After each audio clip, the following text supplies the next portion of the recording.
Ini ada yang bagus nih, kayaknya bisa buat jadi konten. Oh YouTube. iya, Oke bagus, banget, oke. Dok. Oh iya, iya. Tentang gagal jantung kan jarang juga kan, Dok ya? Iya betul. Kita mau buat ini loh. Saya tuh mau jadi YouTuber. Wah. Ini cocok banget. Kalian bisa bikin kan kontennya? Oke. Ada lagi nggak? Nah, ini. Ini, Dok. Ah, ya bagus nih. Nah, ada ini juga. Copot. Ya. Oke. Ya, kalian bantu ya. Kita mau mengedukasi masyarakat. Oke. Nah, ini juga nih properti. Nah, ini bagus. Nah, ini ada juga video. Wah, pokoknya sip ya. Mantap. Oke.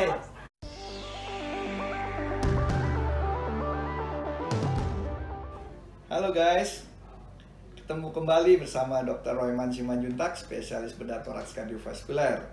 Pada kesempatan ini saya akan berbincang-bincang dengan Anda kembali.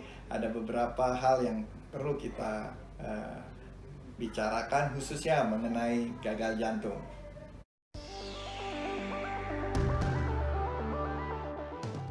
Gagal jantung adalah suatu kondisi di mana jantung itu tidak mampu memompa dengan baik, sehingga kebutuhan oksigen terhadap tubuh itu mengalami penurunan dan juga mengalami gangguan sirkulasi darah, yaitu tekanan darah bisa turun, pasien bisa mengalami yang kita sebut hipoksia atau penurunan fungsi organ tubuh.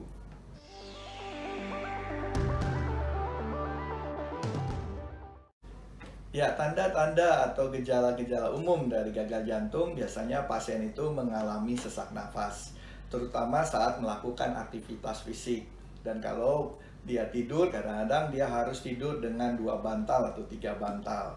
Yang berikutnya adalah bengkak di tubuh, khususnya di tungkai atau di pergelangan kaki. Yang biasanya kalau kita lihat tungkai yang kedua kakinya atau kedua tungkainya bengkak, seperti lebih besar dari yang normal. Yang ketiga, jantung itu bisa berdebar cepat, yang kita sebut takikardi. Yang berikut yaitu cepat lelah. Pasien biasanya bisa berjalan 100-200 meter, lama-kelamaan merasa kalau sudah 100 meter dia cepat lelah, ya, tidak ada tenaga, ya. Dan yang berikut, nafsu makan juga berkurang, yang kita sebut karena ada merasa lambungnya atau perutnya cepat penuh, bengkak. Dan yang berikutnya yaitu yang kita sebut lebih sering kencing pada malam hari, ya, banyak kencing, ya, bolak-balik, kebangun, ya, dan sulit fokus atau konsentrasi.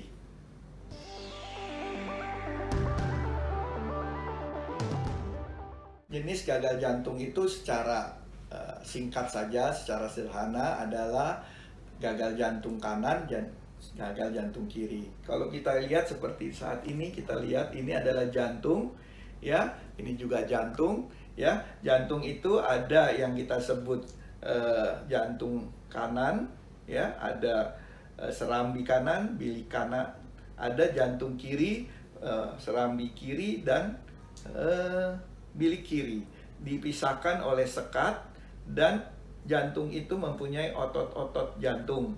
Ya, kalau kita lihat, kalau otot-otot itu normalnya seperti ini, tapi kalau dia mengalami kegagalan jantung kiri contohnya, dia mulai mengalami penebalan, ya, lama-lama akan mengalami pelebaran atau yang kita sebut dilatasi. Ototnya juga semakin terjadi penipisan. Ya, walaupun kondisinya kadangkala pasien belum mengalami keluhan yang berat, tetapi sudah mengalami satu kelainan organ.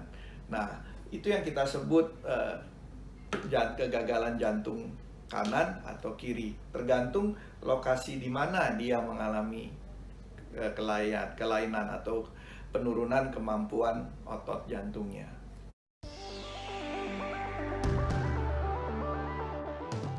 Kalau kita lihat ini, saya mau sengaja membawa satu model jantung, ya. Jantung itu kira-kira ya memang sekepalan tangan seperti ini, guys. Ya, nah, kalau kita lihat ada yang biru, ada yang merah di sini. Yang biru ini adalah pembuluh vena, yang merah ini adalah pembuluh arteri koroner yang membawa oksigen ke seluruh otot jantung, baik di sebelah kanan dan sebelah kiri, baik di depan maupun di samping, lateral maupun di belakang sini. Nah, semuanya itu berasal dari pembuluh aorta atau nadi besar. Ya, ini ada di sini ada dua lubang ya di pembuluh koroner kiri dan pembuluh koroner kanan. Nah, kalau dia ada penyumbatan, ada penyempitan ya dan ada serangan jantung, otot-otot ini mengalami kerusakan. Ya, yang kerusakan inilah yang kita sebut serangan jantung atau infark jantung yang lama-kelamaan mengakibatkan fungsi pompa jantungnya akan menurun. Normalnya itu 55, tetapi pada orang-orang yang gagal jantung dia akan mengalami penurunan sampai di bawah 30. Itu satu mengenai koroner. Yang berikutnya adalah kelainannya itu kadang-kadang karena ada katup jantung yang bocor. Katup jantung itu ada di sebelah kanan dan sebelah kiri. Nah, fungsi katup ini sebenarnya adalah membuat darah itu tidak bolak-balik. Tapi kalau ada kebocoran atau penyempitan sehingga darah itu tidak bisa satu arah, dia bisa dua arah, mengalami otot jantung ini akan bekerja lebih berat. Lama-lama jantung itu juga akan menjadi lebih besar sehingga akan timbul gagal jantung. Yang berikutnya adalah juga kalau ada infeksi di otot jantung yang kita sebut miokarditis, ya. Dan juga yang berikutnya adalah kalau ada kelainan bawaan, sekatnya bocor. Biasanya bayi baru lahir biru, ya. Jadi memang harus dilakukan pemeriksaan untuk memastikan penyebab dari gagal jantung.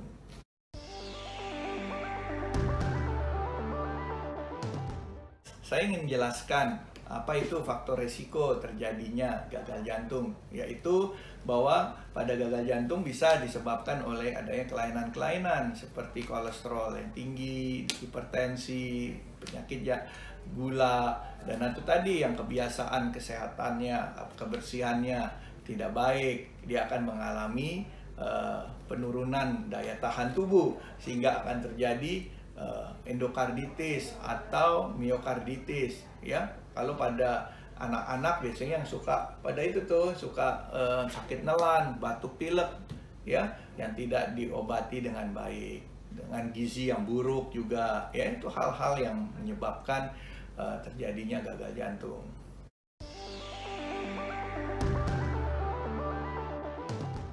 Penanganan gagal jantung ini memang sangat sulit, ya.